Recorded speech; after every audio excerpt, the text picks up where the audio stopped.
जी, सबसे पहले तो मैं आपका भारतीय जनता कार्यालय में स्वागत करूंगा। आप जितने भी मीडिया के मित्र यहाँ पर आए हैं, आप सबका यहाँ पर स्वागत। मेरे साथ आज यहाँ पर जिला के माइनॉरिटी मोर्चा के प्रधान कौशल राठौड़ जी और हमारे जिला के सचिव हाकिम सिंह रुकवाल जी भी हम सब के बीच में हैं। हमने परसों यहाँ प्रोटेस्ट किया था, आप सबको पता है, जब हमारे एमएलएज को वहाँ मार्शल के सीट के बाहर ले जा रहे थे, तो वहाँ उस वक्त हम यहाँ प्रोटेस्ट कर रहे थे। तो उस वक्त जो माहौल था वो बड़ा गर्मा गर्म माहौल था। उस माहौल में हम यहाँ प्रोटेस्ट कर रहे थे और थोड़ी सी हमने बाइट भी दी। तब क्या हुआ था कि हीट ऑफ द मोमेंट में, स्लिप ऑफ टंग में थोड़ा सा मुझे जो लगा कि मैंने जो महराज मलिक के वालिदैन का भी नाम उसमें इन्वॉल्व किया, उसका मुझे खेद है। मैं उस खेद व्यक्त करने के लिए आप सबको यहाँ बुलाया है। मुझे उनके बारे में ऐसा नहीं बोलना था। हालांकि महराज मलिक तो वो तो मोदी जी के बात के लिए भी बोलते हैं, तब किसी को कोई तकलीफ नहीं हुई। उन्होंने बोला कि मोदी जी क्या उनका उसका बाप भी मुझे नहीं हटा सकता, लेकिन तब किसी ना कोई मीडिया के चैनल ने किसी ने वो खबर चलाई और ना किसी सियासी कार्यकर्ता ने उस पर टिप्पणी की। तो मेरी उस बाइट को बड़ा बढ़ा चढ़ा के मीडिया में चलाया गया। तो मुझे उसके लिए मतलब सीरियसली खेद है, क्योंकि महराज के माता पिता मेरे माता पिता के समान हैं। मुझे उनके लिए ऐसा नहीं बोलना चाहिए था, इसके लिए तो मैंने यहाँ ही आपको बुलाया था, आप आए। उसके बाद मैंने देखा कि यहाँ के डीडीसी हमारे हैं हाशमी, एडवोकेट हाशमी साहब, अपने आप को बोलते हैं मैं जी लॉ का स्टूडेंट हूँ। वो परसों मीडिया में बाइट दे रहे थे, गाड़ी चला रहे थे, उन्होंने सीट बेल्ट नहीं पहनी थी और गाड़ी चलाते हुए वो बाइट दे रहे थे। और मैं उनको पूछना चाहता हूँ कि आपने कौन सा लॉ पढ़ा और किस किताब में ये लिखा है कि आप विदाउट बेल्ट गाड़ी चला रहे हैं और वीडियो बना रहे हैं। आप एक एडवोकेट हो और एक रिप्रेजेंटेटिव भी हो, तो आपके जो फॉलोअर्स हैं वो क्या सीखेंगे आपसे? आपने कौन सा लॉ पढ़ा है, मुझे उसका ज़रा आप बताएं कि आपने किस धारा का उल्लंघन किया है, ज़रा उसका भी आप मुझे बताएं। और आप बड़ी बड़ी बातें करते हैं, आप बोलते थे नहीं जी इन्होंने उमर अब्दुल्ला के खिलाफ ऐसा बोला। तो हमने उमर अब्दुल्ला के खिलाफ यही बोला कि उमर अब्दुल्ला जी ने जो जब उन्होंने मैनिफेस्टो पहले जारी किया, उन्होंने बोला कि हम 370 को वापस लाएंगे, हम यहाँ स्टेट फूड को रिस्टोर करेंगे और बहुत सारी उन्होंने उसमें बताई। और जिस दिन रिजल्ट निकला, रिजल्ट के दूसरे दिन आप सब लोगों ने देखा होगा, उस दूसरे दिन उन्होंने बताया कि जी 370 पर बात करना आज के टाइम में बेवकूफ़ी है।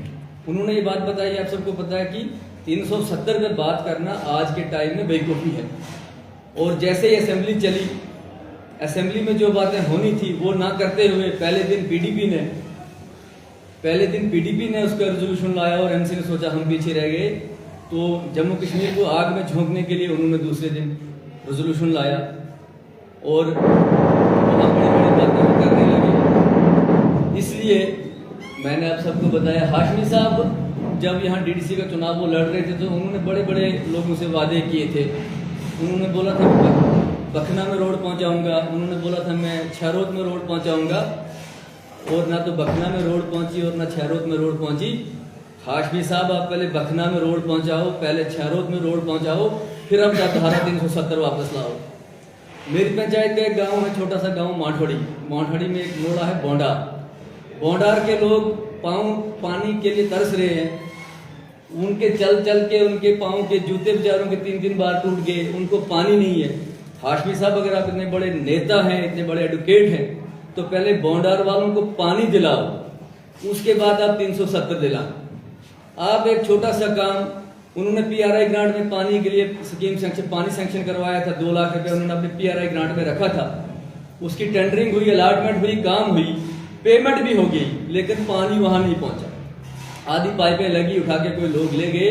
हाशमी साहब आपके नाक के तले पानी पहुंचा नहीं, गांव में पाइप पहुंची नहीं और डिपार्टमेंट ने पानी निकाल दिया, अपना पेमेंट निकाल ली और पानी वहां पहुंचा नहीं।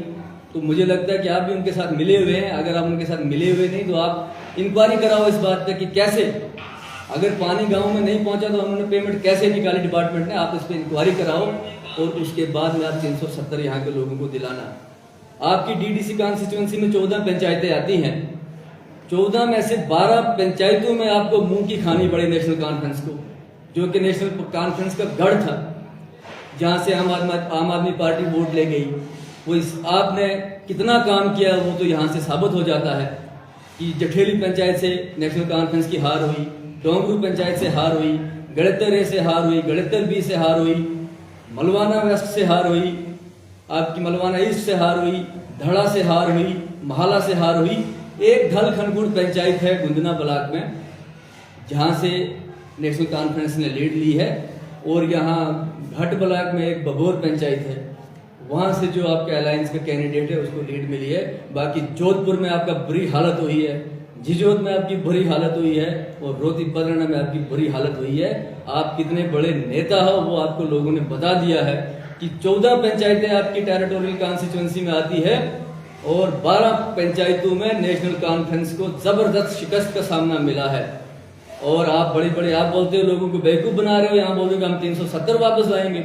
जब आपने चुनाव लड़ा था तब भी बोल रहे थे मैं 370 वापस लाऊंगा। हाशमी साहब, आप पहले बोंडार के लोगों को पानी दो, मैं आपको चैलेंज करता हूं यहाँ से, आप उसकी इंक्वायरी करके मुझे दिखाओ कि कैसे डिपार्टमेंट ने पेमेंट कर दी और वहां पानी आज तक नहीं है। वो लोग आज भी 2-2 किलोमीटर दूर वहां की माताएं बहनें जाती हैं और पानी उठा के लाती हैं सर पर। ये आपके लिए शर्म की बात है, और आप बड़ी बड़ी बातें करते हैं। आप बोलते हैं मैं लॉ का स्टूडेंट हूँ। आपने कौन सा लॉ पढ़ा है? क्या जम्मू कश्मीर की अपनी जो असेंबली है वो क्या पार्लियामेंट से बड़ी है? वो क्या सुप्रीम कोर्ट से बड़ी है? जब पार्लियामेंट ने 370 को उखाड़ फेंका, आपने यहाँ बड़ा शोर हंगामा किया, आपके बड़े बड़े वकील सुप्रीम कोर्ट पहुंचे कि ये चीज गैर कानूनी हुआ, कॉन्स्टिट्यूशन के खिलाफ हुआ। आप सुप्रीम कोर्ट में गए, वहां 2-3 साल वहां सुनवाई हुई, और आखिरकार सुप्रीम कोर्ट ने उस पर मोहर लगाई कि पार्लियामेंट का जो फैसला है वो बिल्कुल सही है। और आप सुप्रीम कोर्ट से बड़े हैं क्या? जम्मू कश्मीर यूनियन टेरिटरी की असेंबली सुप्रीम कोर्ट से बड़ी नहीं है और ना पार्लियामेंट से बड़ी है। आप यहाँ के लोगों को मत भड़काओ। यहाँ के लोग 5 अगस्त 2019 के बाद बड़े चैन से जी रहे हैं, अपना कामकाज कर रहे हैं। कोई दंगा फसाद यहाँ नहीं हो रहा, वो आपको हजम नहीं हो रहा है। यहाँ कोई हड़ताल नहीं हो रही, वो आपको हजम नहीं हो रहा है। यहाँ कोई ऐसी पत्थरबाजी नहीं हो रही, वो आपको हजम नहीं हो रही है। यहाँ मिलिटेंसी में जो बड़ी सारी मिलिटेंसी यहाँ घटनाएं होती थी उनमें बहुत सारी रोक लगी है, वो आपको हजम नहीं हो रहा है। आपने वादे किए थे कि हम 200 यूनिट बिजली फ्री देंगे, आप उस पर बात करो। आपने वादा किया था कि हम राशन 10 किलो फ्री देंगे, आप उसको इम्प्लीमेंट करो। आपने बोला था हम 12 सिलेंडर फ्री देंगे, आप वो दो लोगों को। आप ऐसा कंट्रोवर्शियल वहां बिल लेके आएंगे असेंबली में, और बीजेपी वहां हाथ पर हाथ धरकर बैठेगी। ये हम और या आपका यहाँ का डोडा के एमएलए की आप बड़ी पैरवी कर रहे थे जब उसने यहाँ नेशनल कॉन्फ्रेंस के लीडर अपने खालिद सोहरावर्दी साहब जो मस्जिद के इमाम भी हैं, उनके लिए उन्होंने ऐसे अपशब्द बोले। अपने मजीद वानी साहब के लिए जो यहाँ पर 2 बार एमएलए रहे हैं, कैबिनेट मिनिस्टर रहे हैं, उसके लिए जब उन्होंने इतने अपशब्द बोले, ऐसे अभद्र भाषा का इस्तेमाल किया, तब आपकी जबान पर ताला लगा था। तो हमने परसों छोटा सा प्रोटेस्ट कर दिया, आपको बड़ी मिर्चें लगी, आपकी मिर्चें आपको मुबारक। लेकिन जम्मू कश्मीर में हालात बिगाड़ने के लिए नेशनल कॉन्फ्रेंस, कांग्रेस, पीडीपी या आम आदमी पार्टी कोई भी बिल लाएगी, कोई भी बात करेगी, तो बीजेपी उसका डट के मुकाबला करेगा। महराज मलिक वहां नेशनल कॉन्फ्रेंस की सपोर्ट कर रहा है कि बोल रहा है जी धारा 370 वापस लानी है। वह तुम्हारा आका जो वहां अरविंद केजरीवाल दिल्ली में बैठा है, जब धारा 370 को तोड़ा था उसने वहां वोट दिया था।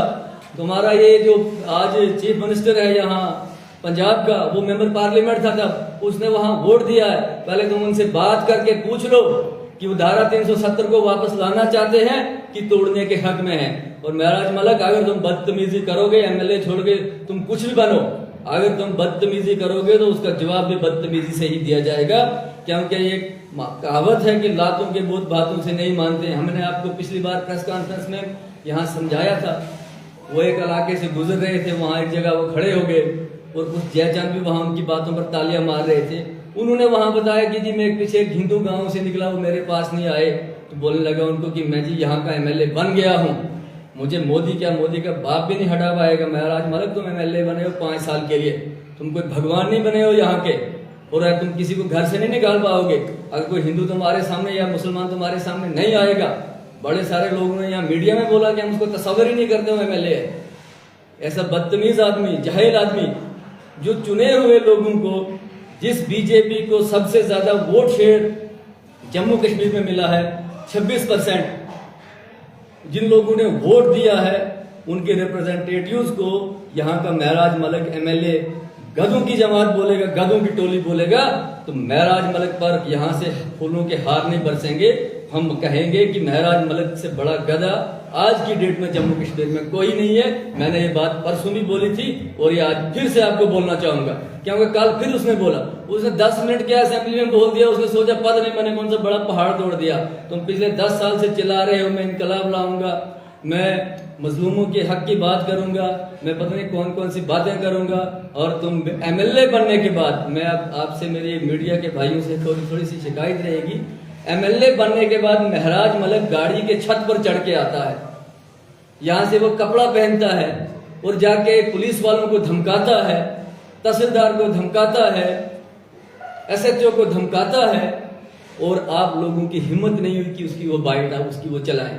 और आपकी एक मीडिया का भाई भी उसके साथ में बैठा था, हमने चलाई सर। वो एक मीडिया का आपका साथी, वो भी उसके साथ गाड़ी के छत पर बैठा था, और वो अपने आप को बोलता कि मीडिया वाला है, जो एक छत पे बैठ के गाड़ी के छत पे डंपरों में लोगों को भर के ला रहे हैं। पुलिस ने अपना काम किया, एडमिनिस्ट्रेशन अपना काम कर रही थी और वो उनको धमका रहा था। मैं एडमिनिस्ट्रेशन के भी सभी लोगों को बताना चाहूंगा कि देखो, गलत काम किसी को करने मत दो, और जो गलत करता है उसके खिलाफ अब सख्त से सख्त कार्रवाई करो। महराज मलिक कानून से बड़ा नहीं है। जम्मू कश्मीर का जो कानून होगा उसके मुताबिक ही यहाँ सब कुछ चलेगा।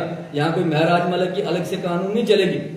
जो यहाँ के संविधान में, जो हिंदुस्तान के संविधान में है वही यहाँ होगा, उसके अलावा यहाँ कुछ नहीं होगा। Thank you.